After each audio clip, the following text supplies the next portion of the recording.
हमारी ज़िंदगी पूरी तरह से प्रोग्राम्ड होती है। ये प्रोग्राम हमारी ज़िंदगी को चलाते हैं और हमारे व्यवहार को बनाते हैं। अगर आप एक नया कंप्यूटर खरीदते हैं और उस कंप्यूटर में पहले से कोई प्रोग्राम नहीं है तो वो कंप्यूटर काम नहीं करेगा।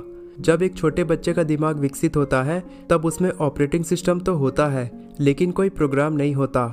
और पहले 7 साल की उम्र तक वो बच्चा अपने भाई बहन, अपने माता पिता और अपने आसपास के लोगों को देखता है।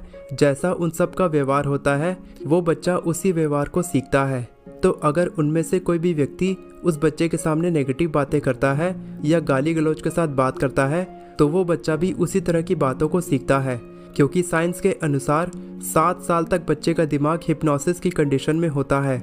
उसके दिमाग की फ्रीक्वेंसी थीटा स्टेट में होती है जो कॉन्शियसनेस के जस्ट नीचे होती है।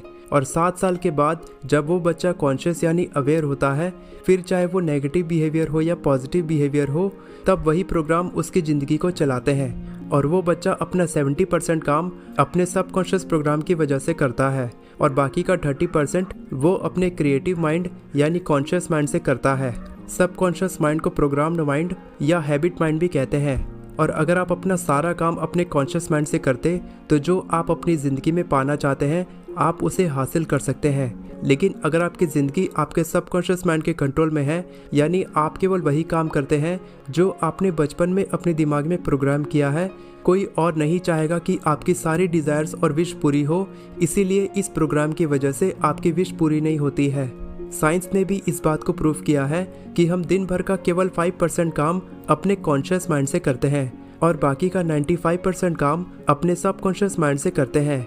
इसी वजह से हम अपनी इच्छा पूरी करने के लिए बहुत ज़्यादा स्ट्रगल करते हैं। आपका कॉन्शियस माइंड क्रिएटिव माइंड है, यानी आप कई तरीक़ों से अपने कॉन्शियस माइंड में नई नॉलेज डाल सकते हैं, जैसे कि सेल्फ हेल्प बुक्स पढ़ना, इस वीडियो को देखना। इसके अलावा और भी कई तरीक़ों से आप ऐसा कर सकते हैं। लेकिन आप अपने कॉन्शियस माइंड में नॉलेज डालकर अपने सबकॉन्शियस माइंड को नहीं बदल सकते, क्योंकि आपका सबकॉन्शियस माइंड बहुत अलग तरीके से काम करता है।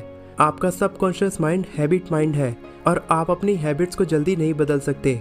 फॉर एग्जाम्पल, जब आप 2 साल के थे तब आपने चलना सीखा था, लेकिन उसके बाद कभी आपको दोबारा चलना सीखना नहीं पड़ा, क्योंकि वो आपके सबकॉन्शियस माइंड में हमेशा के लिए बैठ चुका है कि आपको कैसे चलना है।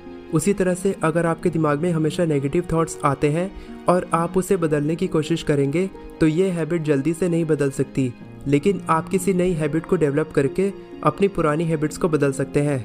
ब्रूस लिप्टन 3 तरीके बताते हैं जिसकी मदद से आप अपने सबकॉन्शियस माइंड को रिप्रोग्राम कर सकते हैं।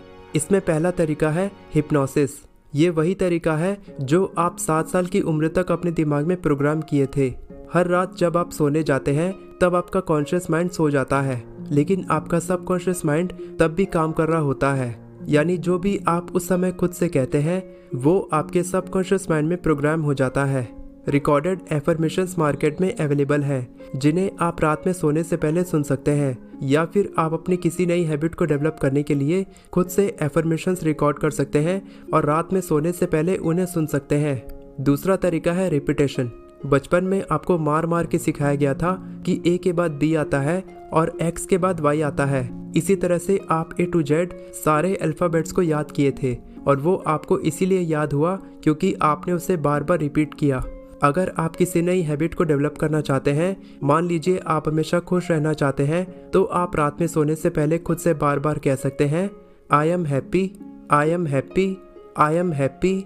क्योंकि जब आप किसी भी एफर्मेशन को बार बार रिपीट करते हैं तब आपका सबकॉन्शियस माइंड उसे सच मानकर आपके दिमाग में हमेशा के लिए रिकॉर्ड कर देता है। और जब आप अपने दिन भर का 95% काम करते हैं तब आपका सबकॉन्शियस माइंड आपको याद दिलाता है कि आपको हमेशा खुश रहना है। और जब आप सोच लेते हैं कि आप हमेशा खुश रहेंगे तब ये आपकी परमानेंट हैबिट बन जाती है और आपके सबकॉन्शियस माइंड को आपको बार बार याद दिलाने की ज़रूरत नहीं पड़ती कि आपको हमेशा खुश रहना है, क्योंकि अब ये आपकी हैबिट बन चुकी है। आपके दिमाग में हमेशा पॉजिटिव थॉट्स आते हैं और तभी आपको पॉजिटिव रिजल्ट्स मिलते हैं। सबकॉन्शियस माइंड की रिप्रोग्रामिंग का तीसरा तरीका है एनर्जी साइकोलॉजी। एनर्जी साइकोलॉजी एक ऐसा तरीका है जिसकी मदद से आप अपने बिहेवियर को बहुत जल्दी बदल सकते हैं। लेकिन इसकी कुछ टेक्निक्स हैं, जैसे कि TFT यानी थॉट फील्ड थेरेपी, TAT यानी टपास एक्यूप्रेशर टेक्निक और EFT यानी इमोशनल फ्रीडम टेक्निक। ये सारी टेक्निक्स प्रोफेशनल थेरेपिस्ट आपके दिमाग से पुरानी बुरी यादों को निकालने के लिए इस्तेमाल करते हैं। ब्रूस लिप्टन कहते हैं, हमारी ज़िंदगी में एक समय ऐसा ज़रूर आता है जब हम खुद को बदलना चाहते हैं, और हम खुद को तभी बदल सकते हैं जब हम अपने प्रेजेंट मोमेंट में रहते हैं। जब आप एक बच्चे को हंसते खेलते देखते हैं तब आप देखते हैं कि वो बच्चा उस समय तो बहुत खुश है, लेकिन कुछ देर पहले जब उसका खिलौना टूट गया था तब वो बहुत ज़ोर ज़ोर से रो रहा था। सोकर उठने के बाद वो बच्चा उस टूटे हुए खिलौने को भूल चुका था और एक नए खिलौने के साथ खेलने लग गया। ये प्रेजेंट मोमेंट पे रहने का एक परफेक्ट एग्जाम्पल है। वो बच्चा इसीलिए हमेशा खुश रहता है क्योंकि वो अपने प्रेजेंट मोमेंट में रहता है, यानी जो उसके पास है उसी में वो खुश रहता है। फिर चाहे आपकी ज़िंदगी में कितनी भी प्रॉब्लम्स क्यों ना हो, लेकिन जब आप खुश रहने की हैबिट को कॉन्शियसली डेवलप करते हैं, किसी भी प्रॉब्लम में हमेशा खुश रहते हैं, अपने प्रेजेंट मोमेंट में हमेशा खुश रहकर आप अपनी ज़िंदगी में एक जादू की तरह बदलाव ला सकते हैं। वीडियो पसंद आई हो तो वीडियो को लाइक करें और चैनल को सब्सक्राइब करें। All the best for your success. मैं हमेशा आपको इसी तरह इंस्पायर करता रहूँगा।